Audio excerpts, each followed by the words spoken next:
Hey guitar people, today we're going unplugged.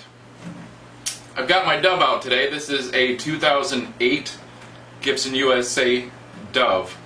It's kind of an oddball of an acoustic guitar. It isn't produced all the time. It's not made very often, as a matter of fact, so, and I didn't know this at the time.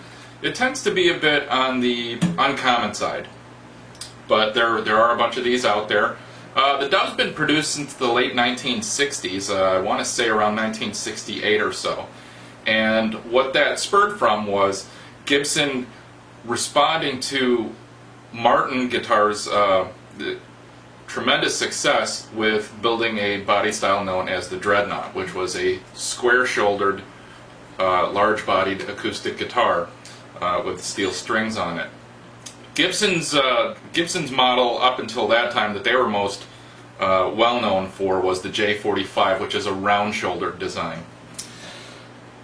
So what they tried to do is they tried to pull some of the sales away from Martin by making a couple of guitars, the Dove and the Hummingbird. Both these guitars have a bird theme in their decorative appointments, but by and large they're basically a square-shouldered, as I said, big-body Dreadnought.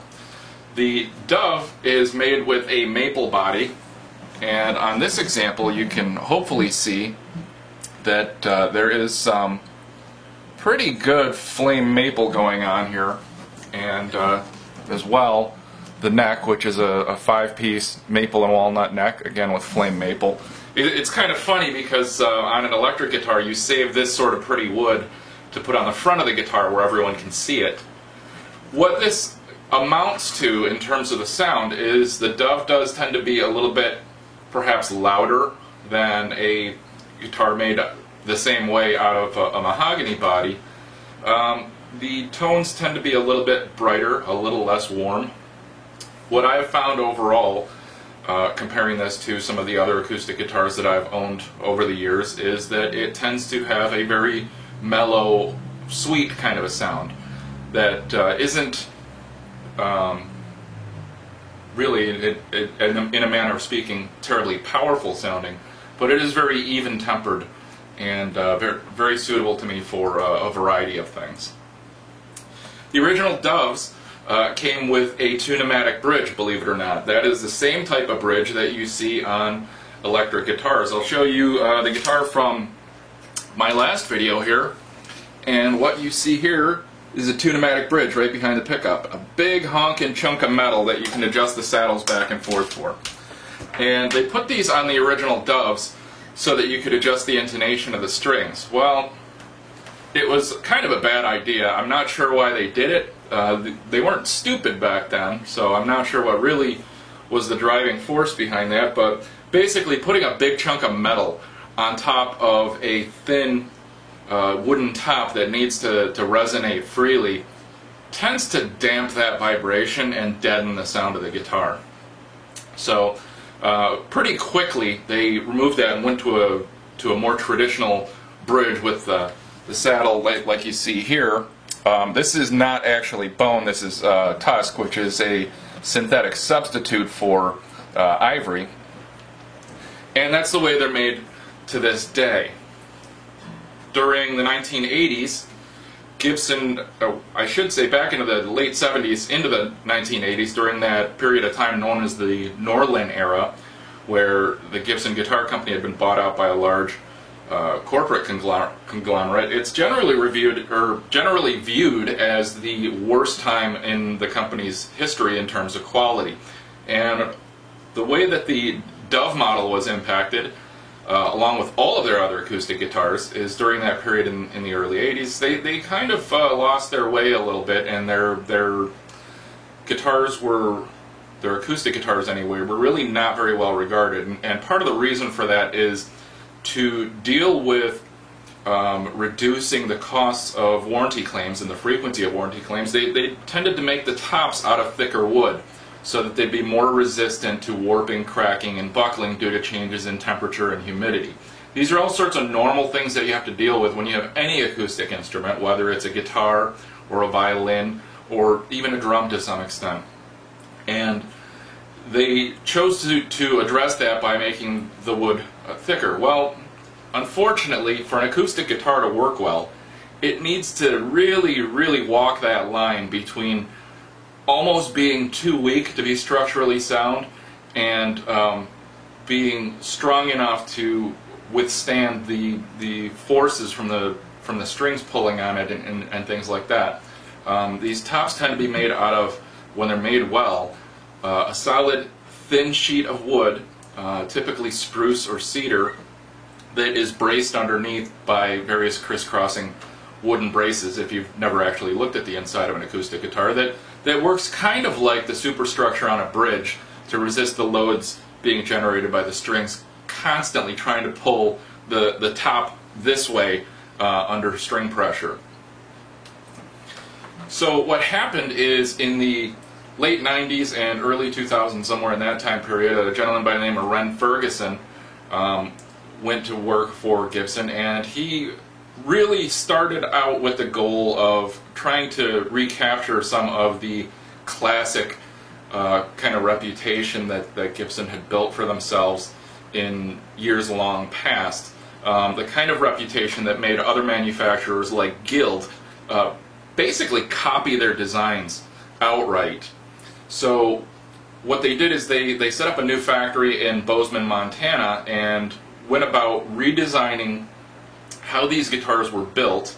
They took them out of the regular factory in Nashville, and they entered more of kind of like a craftsman type of an attitude. And once they had a few of these prototypes built, and they had them built in such a way that they felt that they were very good instruments, he then set about trying to figure out how to take that instrument and make it mass producible.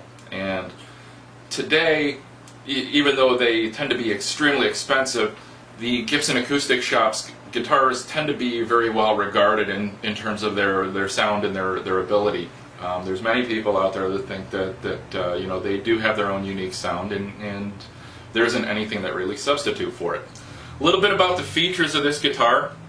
As I showed you, the back, the sides, and the neck are all made out of flame maple.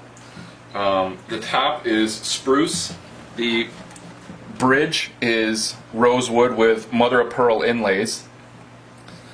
The stock, I forget what these are called. The stock bridge pins are made out of plastic. The bridge saddle and the nut are made of a substance called tusk, which, as I said, is an alternative for ivory, which you really don't want to harvest these days. The inlays on the fingerboard are all mother of pearl. You really can't see very well in this light, but you can tell the difference between real mother of pearl and what we call mother of toilet seat, which is a swirly acrylic version that's meant to look like it. Because if you hold it in different angles to the light, real mother of pearl, you will tend to see other colors being reflected back because of the crystalline structure of the mother of pearl. You'll see pinks and greens and blues and things like that, whereas on a acrylic inlay, it's basically just going to look like swirly plastic. I did replace the tuning machine heads on this guitar with mother of toilet seat just for decorative purposes. They don't really serve any functional purpose. I don't know if this is going to focus or not. And it doesn't look like it will. But basically it was simply just removing the screw out of the top, putting the new tuning button on, and it has to be one that's going to fit on this type of tuner, and then tightening it back down to the proper tension so that they engage the tuning machines and actually work. And then, of course, iconically, the defining feature of the Dove is the inlaid Dove pickguard. This pickguard is engraved and painted, and the bird on the pickguard, unlike that of the hummingbird, is actually inlaid mother of pearl. It really has to be seen in person to be fully appreciated. And you probably can't see it, but right inside here, at the edge of the sound hole, is a small wheel, and that wheel is the volume for the onboard pickup, which outputs through the end pin jack. This has actually been very well hidden so that this guitar does not look appreciably different from its strictly acoustic forerunner.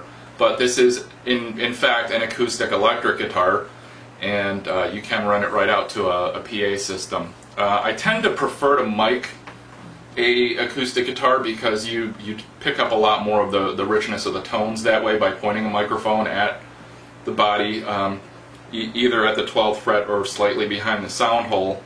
If you point it right at the sound hole, you'll tend to overwhelm the microphone with too much bass, but it does tend to sound a lot more like an acoustic guitar sounds to your ear by miking it than it does by plugging in the output cable right to an amplifier or a mixing board. But that is possible if if that's what you want to do.